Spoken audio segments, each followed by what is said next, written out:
Hello friends.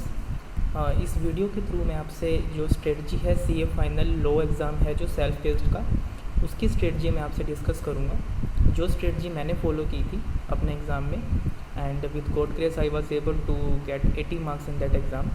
सो वही strategy मैं आपसे डिस्कस करूँगा।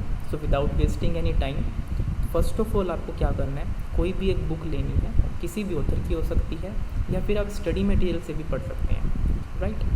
तो 14 चैप्टर्स हैं टोटल, जैसे डायरेक्टर है, आईबीसी है, सेबी है, राइट। तो इस तरह से आप हर एक चैप्टर को रीड आउट करते जाना है एक सिंपली वे में, without taking any so much stress.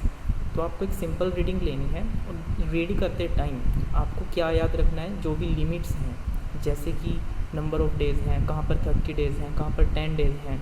तो इस तरह से आपको जो लिमिट्स हैं, जैसे कि कहाँ पर स्पेशल रेजोल्यूशन पास होता है, कहाँ पर ऑर्डिनरी रेजोल्यूशन पास होता है, राइट। तो इस तरह से आप उनको सर्कल कर सकते हो, हाईलाइट कर सकते हो। रीड करते जाओ, उनको सर्कल करते जाओ।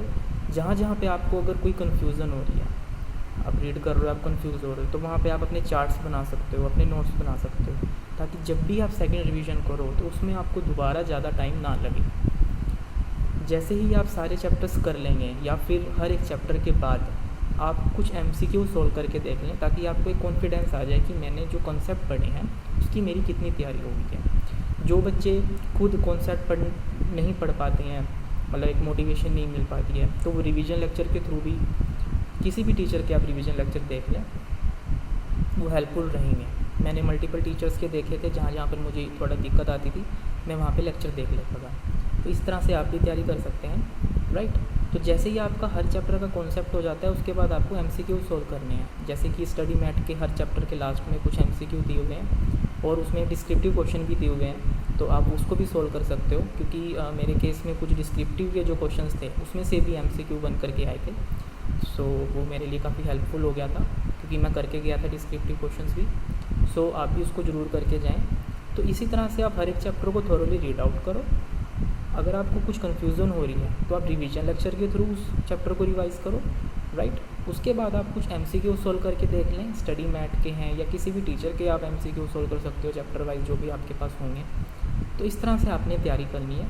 उसके बाद जब आपकी फ़र्स्ट रिवीजन हो जाएगी, उसके बाद इसी तरह से आपको सेकंड रिवीजन करनी है। सेकंड रिवीजन में आपको बहुत ज़्यादा टाइम नहीं लगेगा, क्योंकि आपने मार्किंग की हुई है। और ज़्यादा फोकस आपको कहाँ पे देना है, लिमिट्स पे, कहाँ पे ओआर पास करना है, कहाँ पे एसआर पास होना है, लिमिट्स कहाँ पे हैं, कि नंबर ऑफ़ डेज़ कहाँ पर 30 डेज़ हैं, 10 डेज़ हैं। जैसे आईबीसी चैप्टर है, तो उसमें क्या होता है कि अप्रूवल के लिए कितनी परसेंटेज चाहिए होती है। जैसे सीयूसी की अप्रूवल के लिए 66% है, कहीं पर 75% है।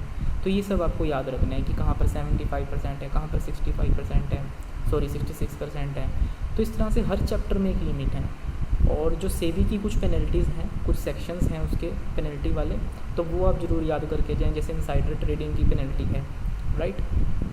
स्टॉक ब्रोकर के लिए अलग से पेनल्टीज़ दी हुई हैं, तो वो पेनल्टीज़ ज़्यादा इंपॉर्टेंट हैं। वो जैसे जैसे आप रिवीजन लेक्चर्स देखोगे, आपको पता चलता जाएगा कि आपको कौन कौन से पोर्शन हैं जहाँ पे आपको ज़्यादा फोकस करना है, राइट। जैसे डायरेक्टर का चैप्टर है, वो तो सभी को पता है कि वहाँ पर लिमिट्स हैं बहुत सारी, राइट, कि नंबर ऑफ़ डायरेक्टर कितने होने चाहिए। जैसे सेबी का चैप्टर है, तो कितने नंबर ऑफ़ डायरेक्टर होने चाहिए, कितने इंडिपेंडेंट डायरेक्टर कितने होने चाहिए, राइट। ऑडिट कमेटी में मीटिंग्स कितनी होनी चाहिए साल में, और नंबर ऑफ़ डेज़ के उसमें गैप कितना होना चाहिए। तो इस तरह से आपको सारी लिमिट्स याद करनी है, और वो तभी लर्न हो पाएंगे जब आप उनको बार बार थोड़ा सा थोरोली रीड करोगे।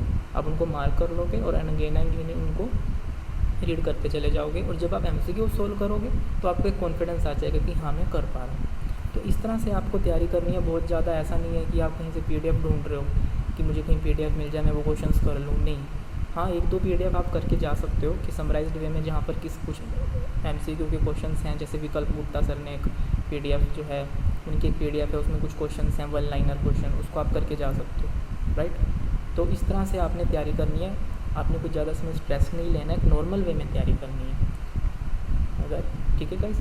तो आप इस तरह से तैयारी करें, आपका डेफिनेटली एग्ज़ाम क्लियर होगा, एंड विद गुड मार्क्स आप ज़रूर इसको क्लियर करके जाओगे। Thank you so much.